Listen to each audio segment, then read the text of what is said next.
Bienvenidos a un episodio de 7 Segundos Digital. Quien les habla Eurix Santi. Hoy estoy acompañado de un invitado muy especial, Jorge Amado Méndez. ¿Con quién voy a conversar? Jorge Amado, bienvenido a este espacio. No, pero qué placer. Tú sabes que venía de decirte en off que de algún modo te venía siguiendo.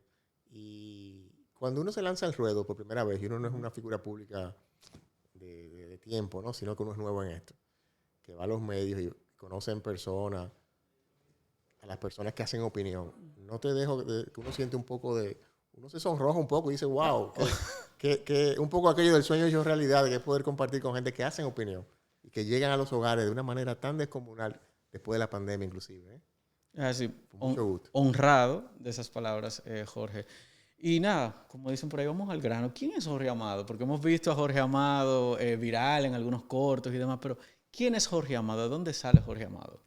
Mira, Jorge Amado es un abogado, padre de 3, esposo, un ciudadano, un residente de la circunscripción número 1 del distrito de toda la vida, que bien nací, bien me crié, fui al colegio, a la universidad aquí mismo, todo acá, con excepción de un tiempo que viví en el extranjero preparándome de maestría.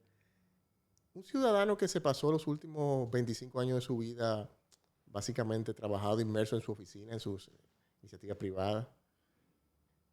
Un ciudadano que no puede negar que tuvo alguna oportunidad en su patria de poder estudiar, trabajar, trascender, hacer riquezas, hacer familia.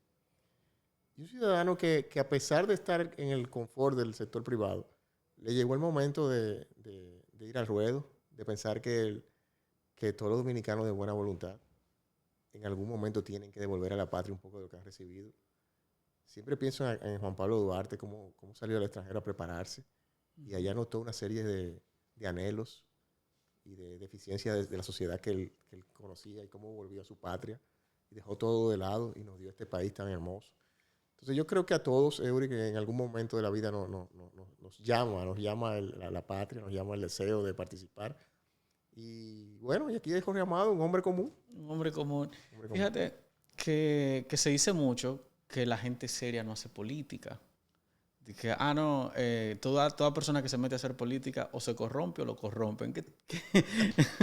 No, mira, eso es difícil de vencer. La verdad es que cuando vemos lo que piensa la gente de la política, créeme que yo tomé esta decisión no hace mucho tiempo.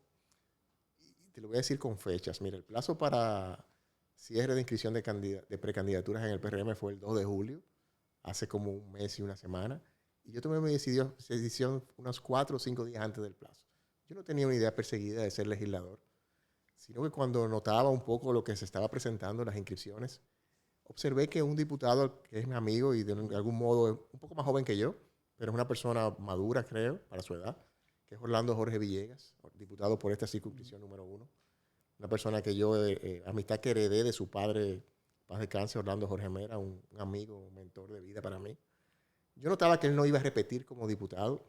Y sentado en la sala de mi casa hablando con mi padre, que es una persona muy de la iglesia católica, me decía, pero mi hijo, pero tú siempre tuviste algún tipo de inquietud y tú tienes un deseo siempre de participar. Cuidado si con la salida de Orlando se te abre tu brecha y vamos a defender esa posición nuestra. Es una posición que mi papá y yo siempre hemos tenido un poco más conservadora dentro del mundo liberal. Y ahí tomé la decisión y me inscribí. Fue 4 o 5 días antes. Y perseguía 2 cosas, Eury. Uno, tratar de crear un efecto multiplicador, de que mucha gente diga, pero yo puedo también, y es posible, y el sistema me lo permite. Es verdad que no es fácil, es verdad que es tremenda faena, pero se puede participar, y la participación misma puede motivar a mucha gente a poner ese granito de arena, a llevar un poquito de luz a eso que dices, a esa política que está tan banalizada, tan difamada, ¿no? Y por eso Jorge Amado da el brinco del sector privado. Mencionaste algo muy importante y es conservador. Algo que es visto inclusive cuando una persona dice soy conservadora, automáticamente le dice, mire, este es retrógrada, claro, que debería desaparecerse.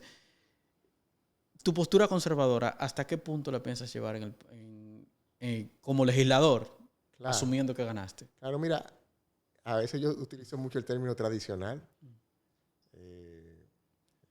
nacional, precisamente porque quizás encajarnos en conservador o liberal creo que es limitar el enfoque, limitar el radio de acción de una persona, porque perfectamente tú puedes ser en un tema conservador y en otro ser muy, muy liberal o progresista. No podemos satanizar la palabra progresista como tampoco la conservadora. Entonces, en el caso mío, sí hay cosas en las cuales, no por tradición, sino pudiéramos iniciar por una formación familiar, en la cual yo sí sería muy, muy estricto, muy conservador, quizás en temas relacionados, por ejemplo, con con el derecho a la vida, con el tema del matrimonio igualitario, con el tema de la defensa de los niños frente a la ideología de género. Con esos temas yo sería muy conservador, claro que sí. Claro que sí. Y defendería mi postura. Pero, a ver, ¿por qué? Porque hablamos de ideología de género y a veces la gente dice, ¿qué es esa vaina? Claro. Mira, ¿por qué? Primero, yo vengo de un hogar sumamente tradicional, por no decir conservador, porque mi papá es de aquella juventud de los 60, que de conservador tuvo muy poco esa juventud, ¿no? Sí. Que recordamos. De hecho, esa fue la juventud de los pueblos que llenó la ciudad de Santo Domingo. Si nos damos cuenta de una gran parte. Cuando vemos el tema de Águila y Licey en el play, perdona que te saque un poco, cuando vemos esa cantidad de seguidores que tienen las Águilas en la capital, es precisamente esa juventud de los 60 que se trasladó del interior, que está en la mayoría de los padres de todos nosotros. Entonces mi padre, si bien era un joven progresista de los 60, tenía una composición interesante. Él fue seminarista frustrado. Seminarista. Entonces, él se quedó con eso y al final terminó estudiando para diácono. Mi padre es diácono de la Iglesia Católica, diácono permanente. Y mi madre, en paz descanse, fue licenciada en educación, mención educación del hogar. Algo que se estudiaba y algo de lo cual se daba clase. Ella daba clase en un instituto desaparecido. Concepción Bona era el instituto ahí. Y recuerdo que precisamente lo que hablaba era de familia. Y eso fue lo que nos enseñaron en casa. Ya con la desaparición de mi padre tuvo obviamente que jugar los dos roles. Pero esa semilla de la empatía, del amor, de la tolerancia, pero de la defensa de los valores tradicionales, la defensa de la vida, eso sin duda no los inculcaron. Ahora bien, yo tengo 44, tengo mi propia comisión y por elección propia, pienso, como te dije, que en esos temas, vamos a decir, neurálgicos, que todo el mundo le pregunta a un legislador y que muchos se rehuyen a contestar. Yo te puedo decir que en el caso de la vida, creo en la vida en todas circunstancias. En el caso, no importa cómo venga ese niño, hay que dejarlo, hay que permitirle nacer. De hecho, también pienso un poco que lo que es en 2023 no es en 2032, que la ciencia avanza, que el mundo avanza y que en el camino quizás ese niño quizás pudiera tener alguna condición, pueda tener una mejor oportunidad conforme la ciencia avance, ¿no? En el caso de la ideología de género, yo no tengo ningún problema personal, hay una realidad y es que no me pueden explicar otra cosa que no sea que el sexo se define por el nacimiento. Yo pienso eso, no creo que el sexo es algo que se puede elegir de un menú. Y más que eso, pienso mucho en los niños que necesitan crecer fuera y no abordados por temas que no son de su edad. Entonces, me constituiría como un defensor de que a los niños no se les hable de temas que hay que esperar un poquito. Entonces, por eso no es un relajo ese de hablarle a un niño de que puede cambiar de sexo como si fuera a cambiar de juguete. Yo pienso que eso no debe estar al alcance siquiera de la discusión del tema. Y por eso en ese tema, si ser conservador es defender a los niños, pues soy muy conservador. Bueno, inclusive hay casos donde los niños a los 4 o 5 años les están diciendo, tú puedes hacer lo que tú quieras hacer, te puedes poner falda, puedes hacer lo que tú quieras. Eso ha avanzado mucho. Sí. Eso ha avanzado muchísimo. Es una agenda global. Y bueno, y en Dominicana deben de tener claro de que y quisiera poder, como te decía, ser instrumento de mucha gente que piensa como nosotros, pero quizás no va a espacio de poder. Sí. Quizás no va a espacio de poder y pueden a través de un legislador. Porque te voy a decir algo, Eury. Cuando tú decías de lo dificultoso que es llegar al Congreso, mira, uno se desanimaría si piensa en lo siguiente. Es un diputado de 190 legisladores. O sea, ¿qué tanto puede hacer uno de 190? Puede pasar una ley, bastante difícil. Puede concertar una ley, complicado. Ahora, puede abordar un tema, abrazarlo y con ese micrófono hacer un eco importante y ponerlo en la agenda nacional. Sí lo puede y por eso quiero ser legislador. Oh, aplauso. Gracias. Mencionaste algo interesante y principalmente porque hubo un video que se hizo muy viral en estas últimas semanas, que es en el que mencionas que los jóvenes se quieren ir de República Dominicana porque aquí no hay oportunidades. Y conectando con lo que dijiste de los valores familiares, ¿tendrá eso, en tu opinión, algún tipo de conexión? O sea, la gente se quiere ir porque se perdieron los valores familiares, porque los padres no transmiten esos valores. ¿O es meramente económico-social el asunto? Mira, cuando yo elegía la familia como tema central de mi campaña y la protección y la promoción de la misma, yo notaba muy sinceramente que la familia dejó de ser el centro de la atención y del objetivo no solo de la agenda política y nacional, no, del día a día. Mira, la gente está muy en su problema económico, muy en el desarrollo tecnológico. Las sociedades están en tanto el problema del medio ambiente, tanto en el tema de proveer. Inclusive los padres tienen que decidir cambiar el tiempo de cantidad por calidad, por necesidad. O sea, no es el hogar que yo crecí de los 80, donde usualmente el papá estaba a tiempo completo en el trabajo, la mamá a medio tiempo en casa, y había toda una tranquilidad y una suavidad en el tiempo que permitía que los padres interactuaran más con los hijos, le transmitieran los valores. No es esa sociedad. Entonces, tomando eso en cuenta, yo dije, la familia hay que ponerla en el centro de todo. Y de ahí sale ver temas de la familia. Por ejemplo, mira, aquí hay oportunidades. Lo que no la hay es la demasía que quisiéramos. Las hay, porque el ejemplo, tanto tú como yo somos ejemplos de que aquí se puede uno desarrollar, trascender y ser feliz y perseguir esa felicidad.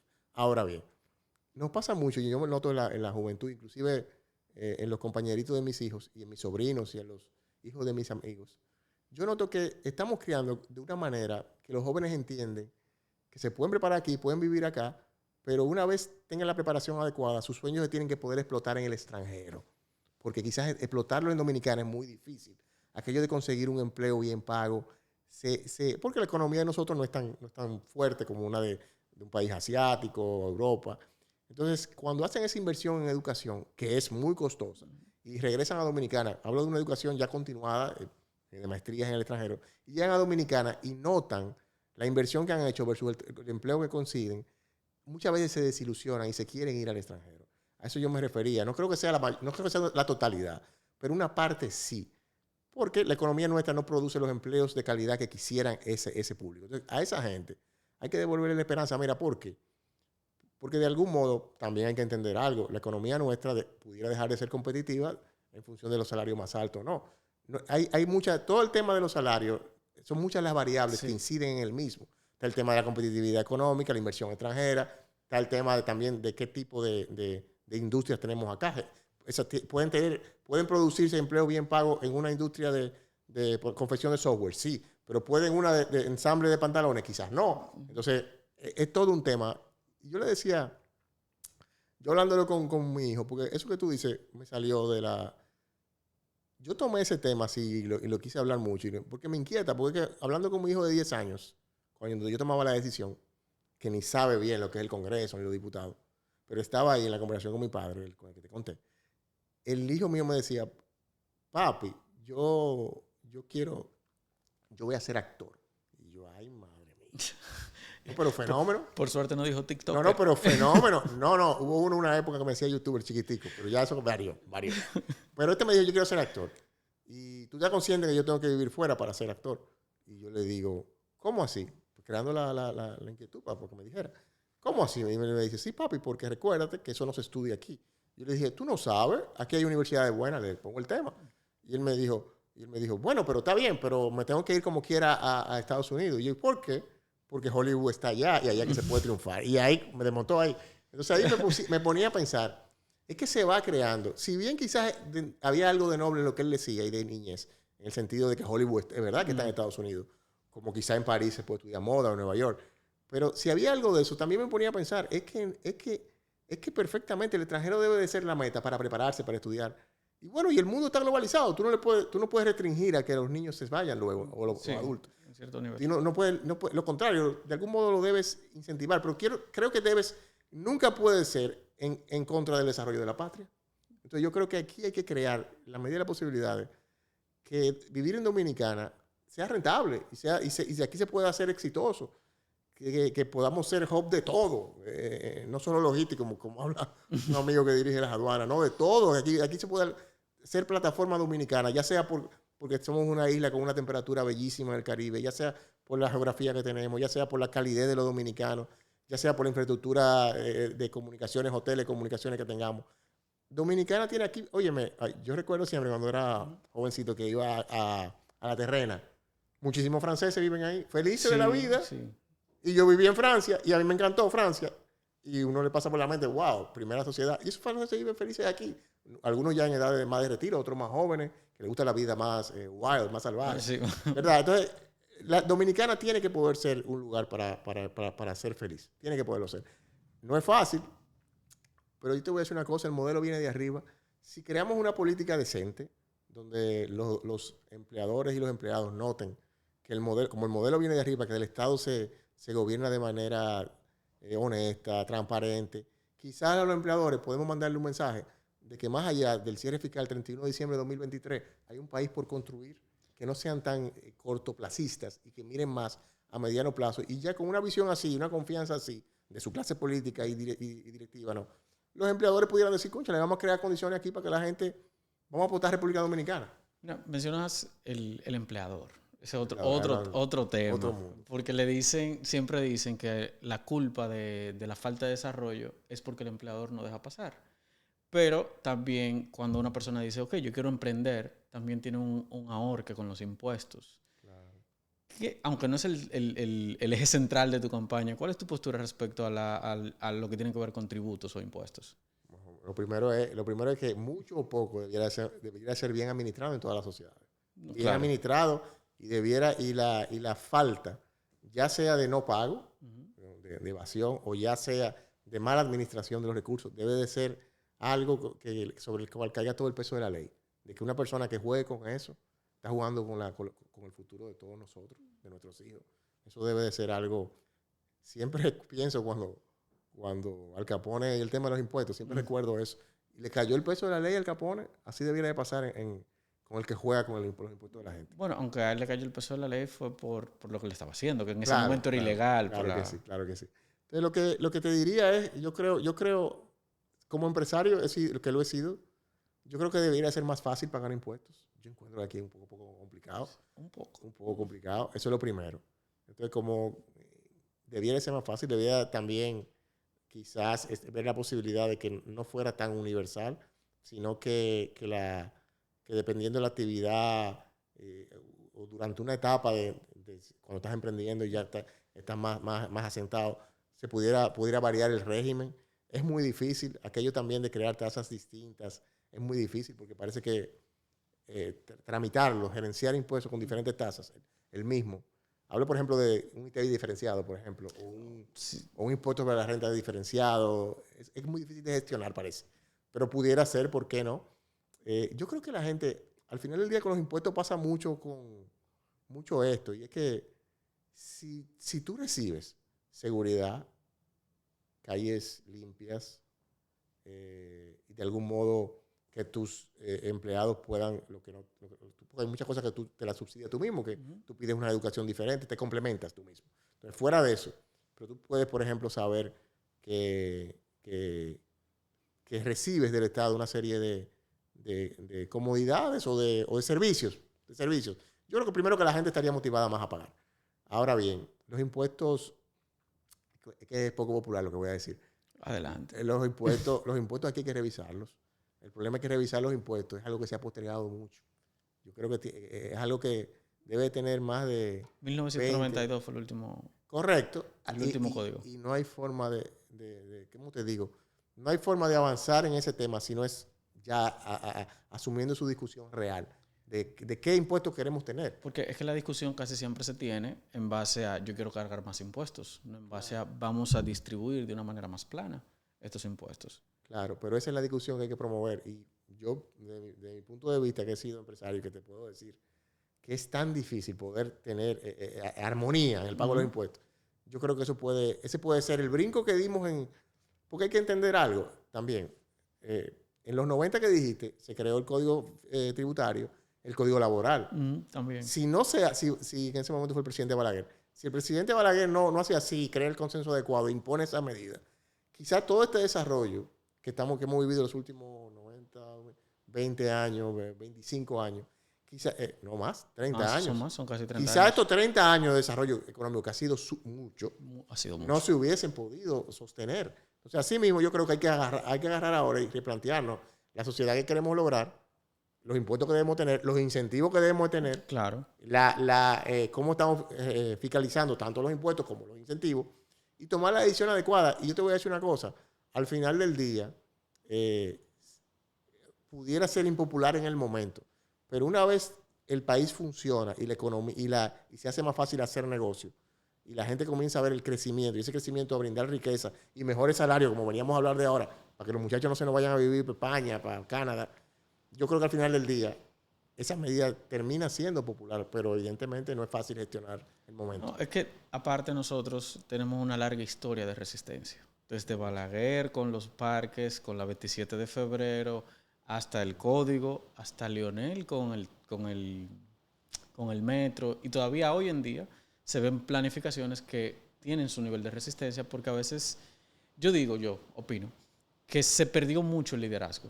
O sea, se difuminó mucho la política y el liderazgo se perdió a tal punto que hoy el joven no tiene a quién mirar.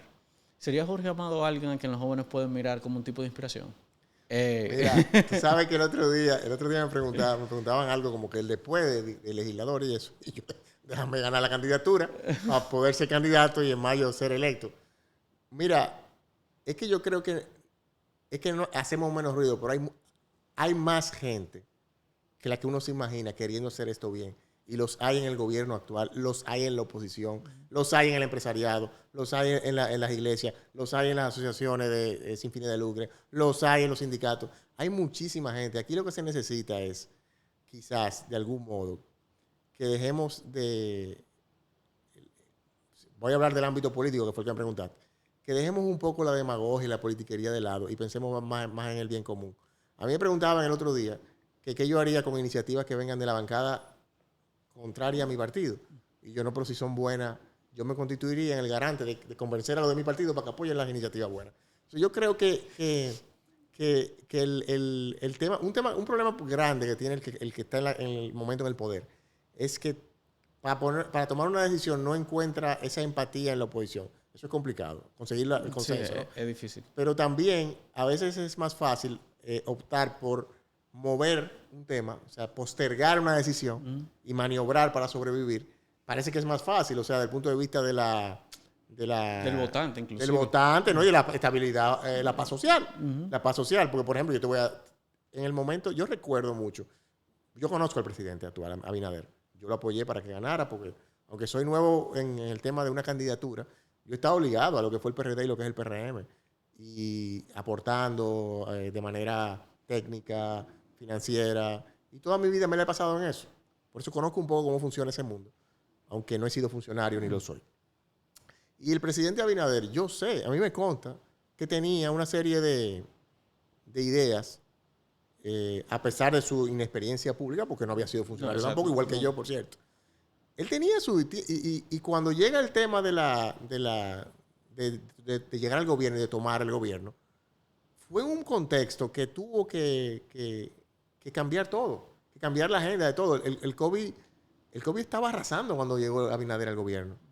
Y luego entonces se prolonga mucho el tema del COVID, pero entonces se mete el problema de Ucrania, el desabastecimiento, todo el tema de Haití. Entonces, cuando usted pone a pensar, wow, qué difícil es tener que gobernar en una situación así. Sin embargo...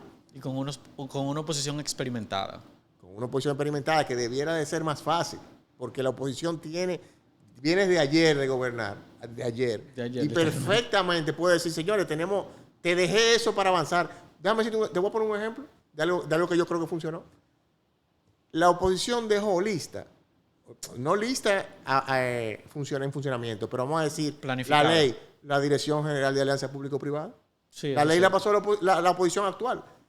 La ley salió en febrero o marzo. O sea, fue todo un proceso de estudio de años, que creo que su principal mentor dentro del gobierno del PLD fue Juan Ariel Jiménez, a la sazón ministro de Economía. Desde antes de ser ministro de Economía, fue más o menos una especie de promotor de esa ley en el gobierno de Danilo Medina. Sin embargo, al que le toca implementarla y nombrar el primer director es a Luis Abinader, que nombra a Sigmund Freud, que tiene entonces que, tomando esa ley y todo lo que había trabajado el PLD, montarse sobre lo que había, mejorarlo y salir adelante. Eso es un ejemplo de que una oposición experimentada en un momento dado puede perfectamente contribuir a que el gobierno de turno siguiente pueda sacar una política pública adecuada. O sea, debiera de ser así. No debiera de ser cómo gano tiempo en lo que le explota el problema en la mano a este gobierno y yo me beneficio políticamente para tomar el gobierno. No, esa política yo creo que puede ser funcional desde el punto de vista de la toma del poder, pero sacrifica el país y de verdad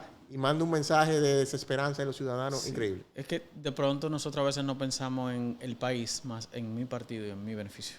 Y ahí hay un problema. Y una última pregunta, Jorge, que ya se nos ha agotado el tiempo. ¿Cómo va a ser? Yo pensaba que estábamos comenzando.